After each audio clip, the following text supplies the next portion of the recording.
देखती आंखों, सुनते कानों और धड़कते दिलों, आप सबको हमारी तरफ से अस्सलाम वालेकुम। वालेकुम अस्सलाम। क्या हाल है जी? माशाल्लाह सर, बड़ा खूबसूरत सूट पहना है। अच्छा की कोई ब्लैक एंड व्हाइट फिल्म फाड़ ली यार तुसी। माशाल्लाह बैंक में गए हैं तो जाके गार्ड को कहने लगे और तेरी गन च गोली है, वो कहता नहीं, कहता कट दे फिर जो कुछ आए। लीजिए फिर बुलाते अपने आज के पहले मेहमान को, पाकिस्तान पीपल्स पार्टी के एमपीए रह चुके हुए, पंजाब असेंबली के अंदर लास्ट 3 दफा, और इसके साथ ही साथ सेक्रेटरी जनरल है central Punjab Pakistan peoples party के भी, जनाब Syed Hasan Murtaza.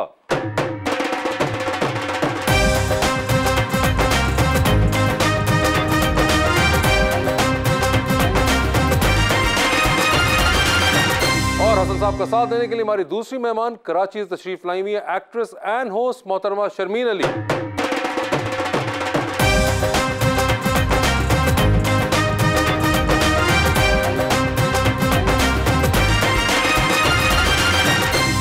Welcome to the show जी। आज मेरे फेवरेट सियासतदान तशरीफ लाए हैं जी चिन्योट से, और मैं अक्सर असम्बली में देखता हूँ सर, हम यहाँ हंसाते हैं, ये वहाँ हंसाते हैं, और शेर बिल्कुल इनकी शख्सियत के ऐन मुताबिक है सर। सियासत में कोई मैल न दिल में कोई खोट, जुबान भी जिनकी मीठी और मीठा शहर चिन्योट, मुश्किल में भी जना छोड़ा जमहूरियत का रास्ता, गपशप में आ गए हैं जनाब सैयद हसन मुर्तजा। समझाने के लिए मैंने उसे मिसाल दी है, सब्जी बना लो मैंने उबाल दी है, 2 लाख मुझे बिजली का बिल आया है वासे भाई, लगता है उन्होंने उस्मानी बिजली भी मेरे खाते में डाल दी है। हसन साहब क्या हाल चाल है आपके? सर खैरियत जी, बहुत शुक्रिया। खैरियत से हैं। वैसे ये जो आखिरी वाले शेर में एक गिला है, ये तो आजकल बहुत सुनने को मिल रहा होगा। बिल्कुल ये जायज़ गिला है जी, और मेरे ख्याल में मैं भी इस मामले में इनके साथ हूँ। मैं सबसे पहले तो वास साहब आपको और आपकी टीम को लोटा होने पे मुबारकबाद देता हूँ। आप सारे यहाँ तशरीफ़ ले आए।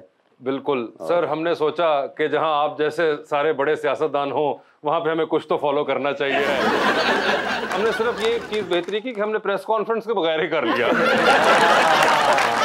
मगर अज़म साहब क्या लग रहा है, वैसे हालात कुछ बेहतर होंगे या नहीं? मायूस नहीं होना चाहिए, इंशाल्लाह ताला हालात बदलेंगे, और सियासतदान कभी भी मायूस नहीं होगा।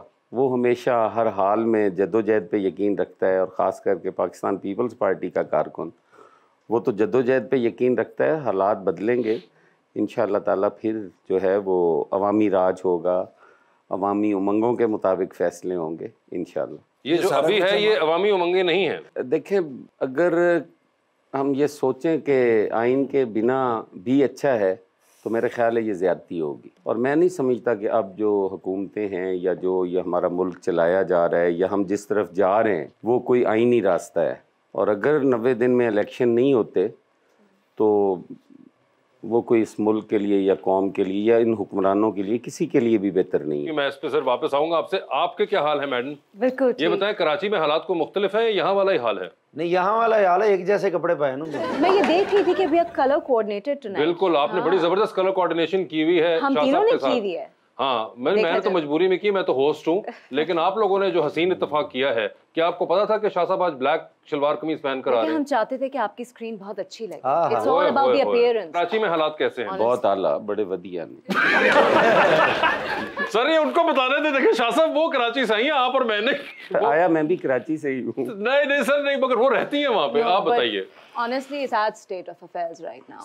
मतलब बहुत ज्यादा लोग disheartened हैं। We don't know what to do।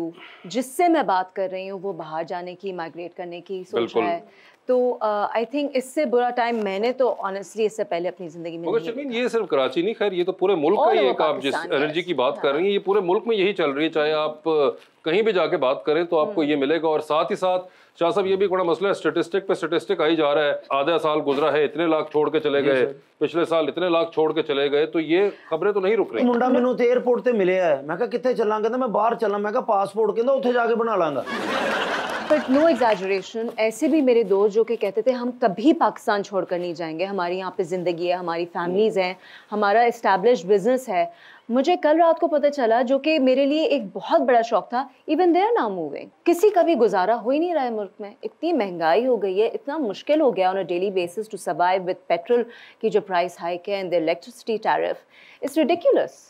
मुझे तो नहीं समझ में आ रहा कि हम कैसे अनदर 2 इयर्स अगर हालात बेहतर नहीं होते तो हम कैसे सर्वाइव करते रहेंगे। सिर्फ महंगाई तो एक एडेड बम हम पे जो गिरा है अभी, मगर मेरे ख्याल से उससे ज़्यादा जो शर्मीन एक ज़्यादा फिक्र अंगेज जो बात है वो है कि जो आपका जैसे कहते हैं ना मोटिवेशनल पॉइंट नीचे चला गया हुआ, वो पूरी कौम का शाह साहब एक बड़ा वो हुआ है। महंगाई तो आ गई और अभी चले आप कह लें आ रही है, बढ़ रही है, पिछले 1 साल से बढ़ती चली जा रही है, मगर जो मोटिवेशन मरना होती है ना, ये सबसे खतरनाक बात होती है। मोस्टली उसके अंदर से आपकी मिडिल क्लास और आपकी जो लोअर मिडिल क्लास है वो सबसे ज़्यादा परसू कर रही है, बाहर जाना या जाना चाहती है, वहाँ पे मोटिवेशन का शासा बड़ा चक्कर है। और वो तकलीफ मुझे लगता है सबसे ज़्यादा है कि आप उस सोच को कैसे अब चेंज करें। महंगाई से तो आप चले किसी तरह लड़ लेंगे, डबल काम करके लड़ लें, या वो भी मैं वैसे बात कर रहा हूँ एक लॉन्ग रन में आप लड़ लें, लेकिन आप सोच का क्या करें? देखिए, मैंने तो एक सियासी कारकुन की हैसियत से जो देखा है ना, जब तक बंदे के अंदर एहसास ज़िंदा रहता है तो एक उम्मीद होती है।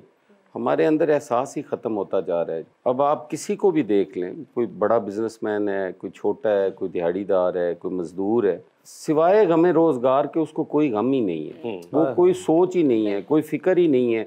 वो बेचारा सुबह उठता है और वो ये सोच रहा होता है कि मैंने बच्चों के लिए खाना कहाँ से लाना है। अगर आप एक दिन प्रोटेस्ट पे चले जाते हैं ना, आपका महीने का बजट डिस्टर्ब हो जाता है, आप उसको कवर ही नहीं कर सकते। तो ये जो एहसास ख़त्म होता जा रहा है सर, एहसास को समझना चाहिए, क्योंकि एहसास भी कभी बहुत ही उसी सांस भी कभी बहुत ही बड़ा याद होता है। खैर अभी रिसेंट वक्तों में तो एहसास और सांस से ज़्यादा हसास का मसला रहा है हमें, जो कि हम ज़्यादा उस गुफ्तगू में रहे हैं बिजी। शाह साहब तो जानते ही हैं जी, सारे जानते हैं जी, नाम कोई नहीं लेता। जिन्हें मुझे बताएं, how much does all this affect you when you are doing your acting? I can't speak for others, but for myself, I have to disconnect. मैं जो अपनी रोज़ाना की ज़िंदगी में जिन प्रॉब्लम से गुजर रही होती हूँ, उनको मुझे घर छोड़कर आना पड़ता है, क्योंकि अगर मैं वो सारा बैगेज अपने साथ अपने सेट पे लेके आऊँगी तो I want be able to perform. क्योंकि जिस तरह के स्ट्रेसेस आजकल हमारी ज़िंदगियों में हैं, अगर हम उसी के अंदर रहेंगे तो फिर मैं तो एटलीस्ट काम नहीं कर कहीं पे ब्लेसिंग इन डिस्गाइज लगता है एक्टिंग का वो फेज? एब्सोल्युटली, ऑफ कोर्स, बिल्कुल, मेरे लिए तो बहुत बड़ा गेट अवे है कि आप कहीं पे अपने आप को डिस्कनेक्ट कर सकते हैं कि मैं ये कैरेक्टर हूँ और बिल्कुल, मेरा कोई ताल्लुक नहीं है। इट्स एन एस्केप, जो कि एक नॉर्मल इंसान के लिए अपनी नॉर्मल जिंदगी में एस्केप बिल्कुल मुश्किल है, क्योंकि वो काम पे भी जा रहा है तो उसको घर की टेंशन है। हमें एज एन एक्टर ट्रेनिंग नहीं भी दी गई हो तो हमें खुद सीख लेते हैं ओवर टाइम कि हमें कैसे ये स्विच ऑफ करना है अपना ब्रेन